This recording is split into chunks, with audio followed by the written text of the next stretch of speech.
a giant's corpse suddenly appeared on the beach of a small town. He seemed to weigh more than 60 tons and had just died a few hours ago. Scientists looked at this giant and guessed that he should have fallen into the sea, been drowned, and finally been washed to the shore by the waves. The arrival of this giant attracted everyone's attention and also broke the tranquility of the small town. The scientists approached the giant and began to observe his face. The giant had black eyes looking into the distance, a tall and straight nose, curly hair like the waves of the sea, and a strong body. At first, most people didn't dare to get close and just watched from a distance, till a brave woman stepped onto the giant's body. When people saw that the giant didn't have any reaction, their worries in their hearts disappeared, and then they began to approach the giant. People climbed up along the giant's palm. Some people played on the giant's chest, and some people danced on the giant's nose. The scientist looked at the scene in front of him and didn't say a word. He knew that he had no way to stop it, so he walked away. On the first day when the giant appeared, he seemed as if he was just asleep. Many people came to the beach to visit the giant,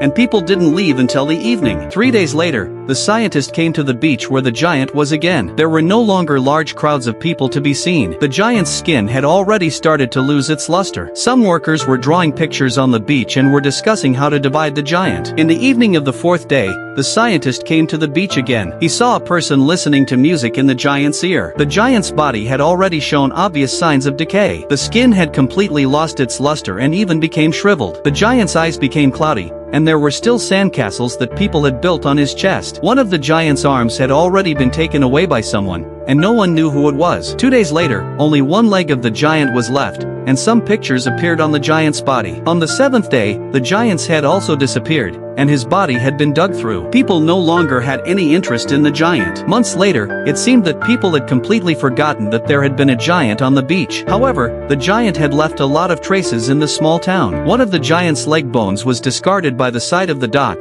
and the butcher shop hung the giant's bone as a sign to attract customers. As time passed slowly, the few huge ribs that the giant had left on the beach were also regarded by people as the bones of some kind of animal, and it was as if the giant had never appeared.